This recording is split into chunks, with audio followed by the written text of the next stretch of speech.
Everyone's raving about Chat GPT-4o, but the real question is, can it get you a job? Well, let's get into it. The first use case we're going to discuss is about leveling up your skills. Some of those skills we're going to discuss are technical, because tech is one of the few fields where you don't need formal education to double your income.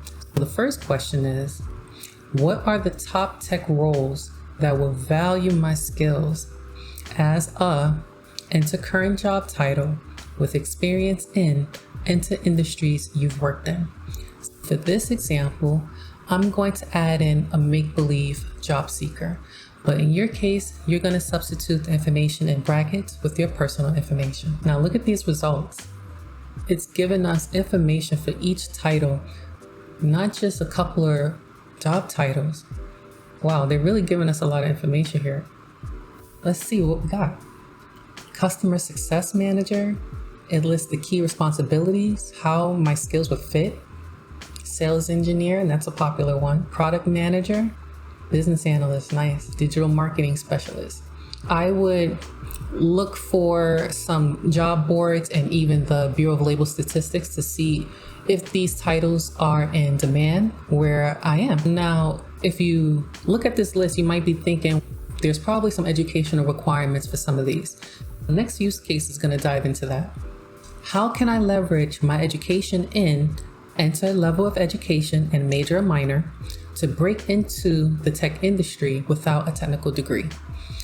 You can switch up the wording. I want to know which of these are in demand if I have an associate's degree in business. While it's giving a lot of details, this is definitely more than the previous generation of ChatGPT.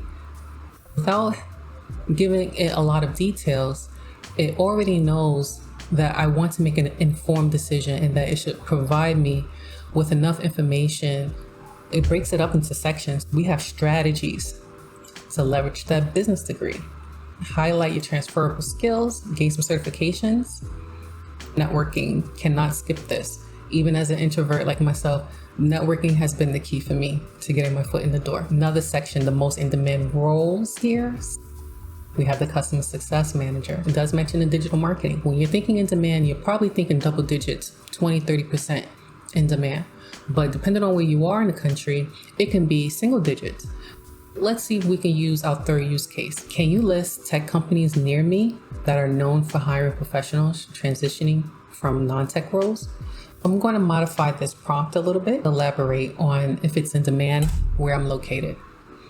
Oh, look at this. It's bringing back a name of company and it's providing us with sources as well. The business analyst says they have a strong demand there. Sales engineer for that sales experience.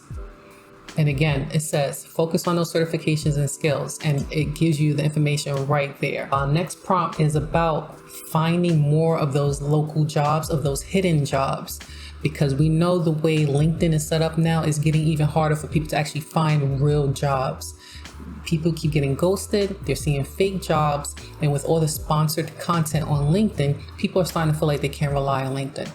Now, my company, I found them from a local event. What strategies can I use to uncover hidden tech job opportunities in my local area? Now, this is a huge one because so many people are used to LinkedIn and Indeed that they don't realize that there are small and medium-sized companies that do not pay and don't want to pay for a LinkedIn membership.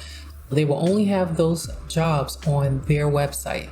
We want to find those companies and other job boards that might be serving the local community. And look at this list here. First, we have the strategies that we asked for. The university, this is a big one here. This is what helped me a lot, was going through my local university and professional social media groups. And now look at the job boards. Let me know if you've heard of these job boards or if something is new here.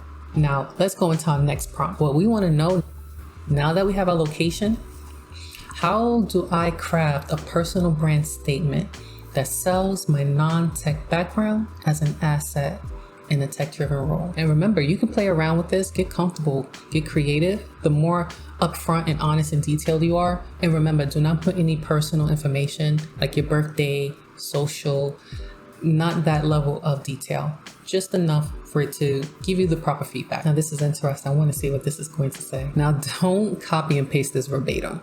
This is supposed to be a guide, okay? A lot of people are just taking the lazy method, and there's no judgment here if you want to take the lazy method, but you definitely want to read it over. Look at this. It has the personal brand statement that we asked for, how to sell yourself. Look at this here. Nice. Now remember, this is still AI. I don't care how many updates they do. It's still a robot and it's still not a human. Make sure you read it over and make the modifications you need that it sounds like you are actually speaking. And here's the cover letter structure. Now, a lot of people don't do cover letters. That's fine. But just having this information can help give you some new ideas for when you're talking to people.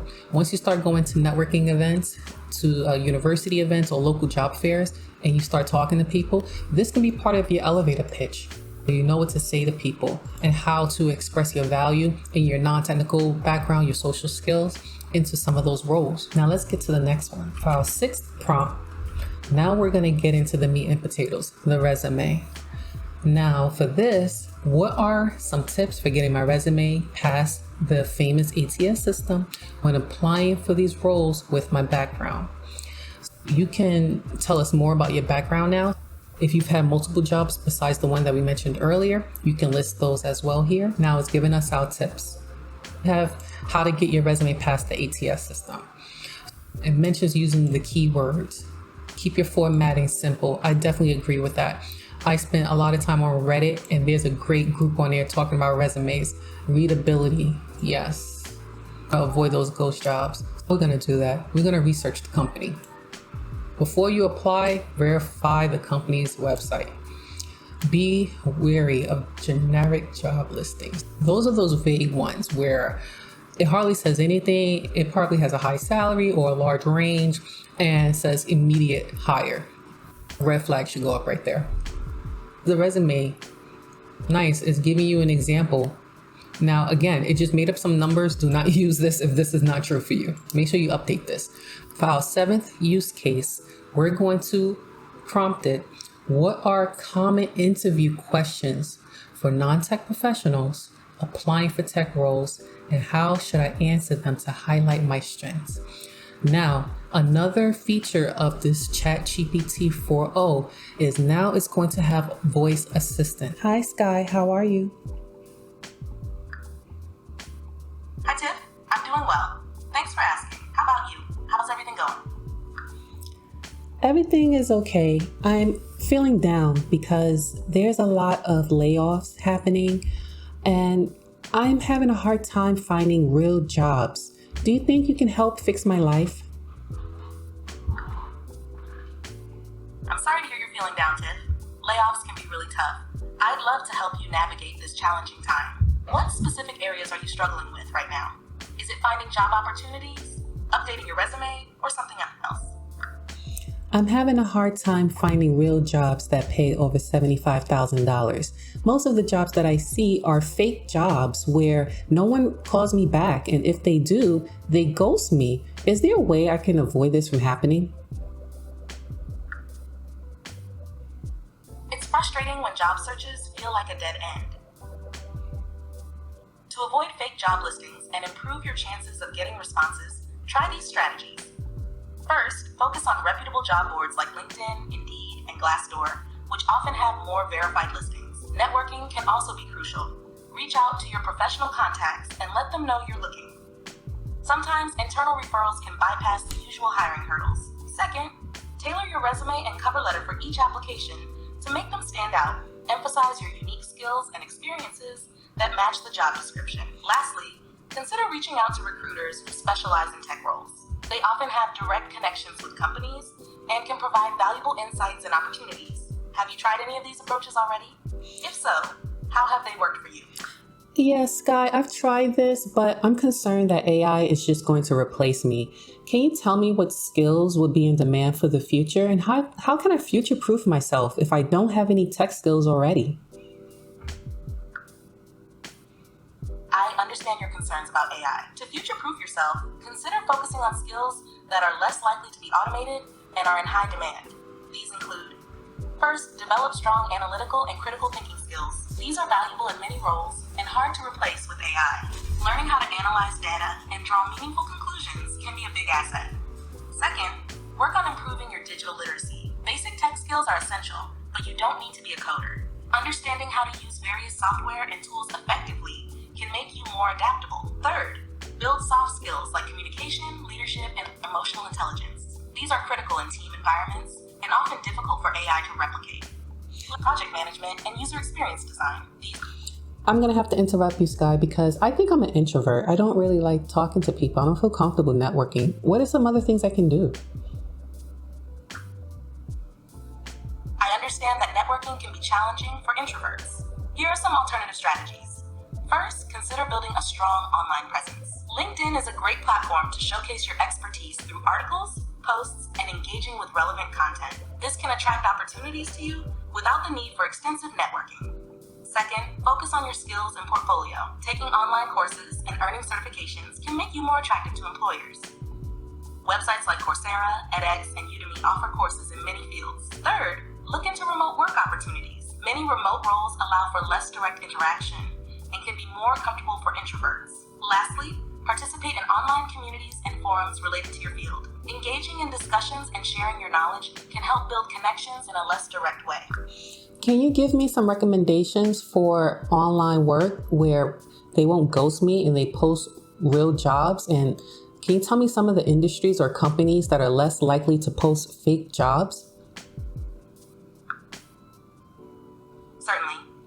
For reliable online work opportunities, consider platforms known for their credibility and established companies in industries that are consistently hiring.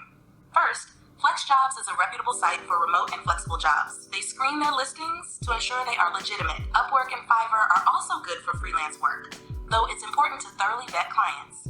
Second, tech companies like Google, Microsoft, and Apple are known for genuine job postings. Additionally, industries such as healthcare, finance, and education often have a steady demand for remote roles. Companies like United Health Group, JP Morgan Chase, and educational institutions frequently post real opportunities. Third, explore remote work job boards like remote.co, We Work Remotely, and AngelList. These sites specialize in remote positions and are known for their reliability. Lastly, government websites and nonprofit organizations tend to post genuine jobs. Websites like USA Jobs for federal positions or Idealist for nonprofit roles can be good resources. Have any of these resources been part of your job search strategy so far? If not, they might be a good place to start. Thank you so much for your help, Sky. Have a nice day. You're welcome, Tiff. I'm glad I could help. Have a great day.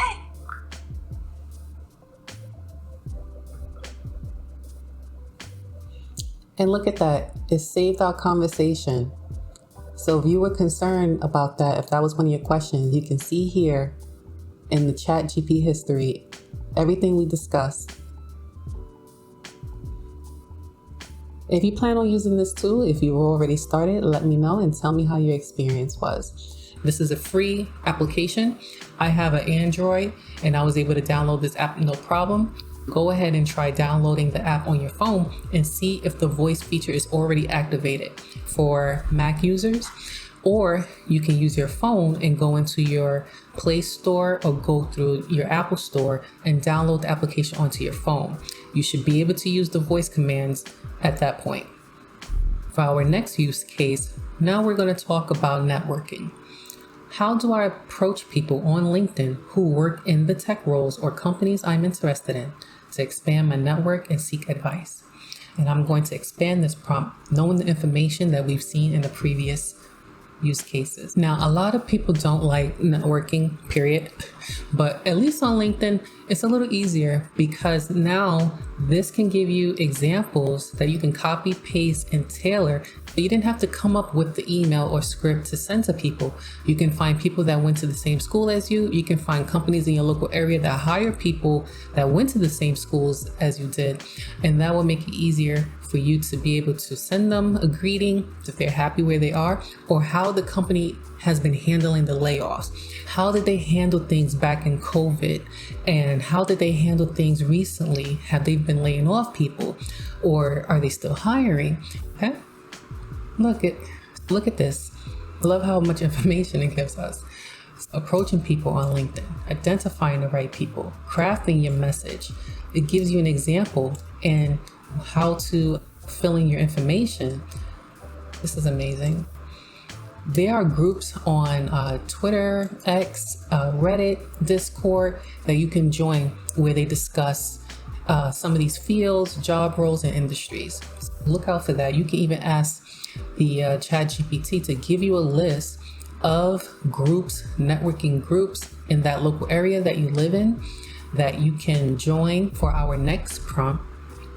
What are the essential tech skills that I should learn to complement my background? And enter your non-tech background. And where can I learn them online?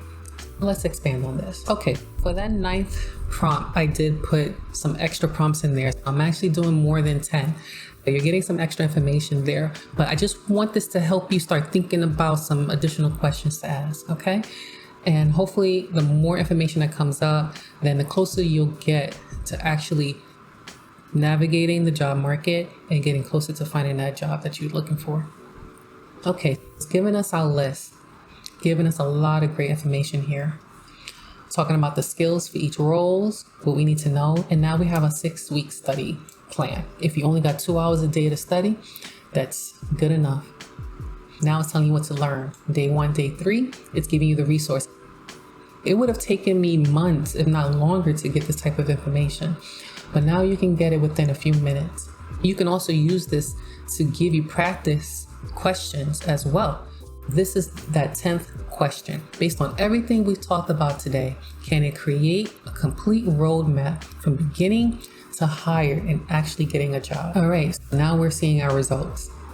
It's giving us month 1. It's breaking down the weeks, the skills, the technical side to develop, the coding knowledge that you would need, certification preparation, the networking preparation, the hands-on projects that you need to work on, then going through the job application process. Now with all this information, you can copy and paste it into a document, or you can create your account and you can save this information. As you can see, with the free version, we've reached our limit. So if you want to get more out of this, you would just sign up for Plus, or you can probably wait until tomorrow and then you'll get a new set of use cases that you can use. Okay, let me know in the comments what you've learned and how you plan on using this. And if you've discovered anything new and if you got any value from this video, be sure to like, share, and subscribe. And I look forward to seeing you in the next video.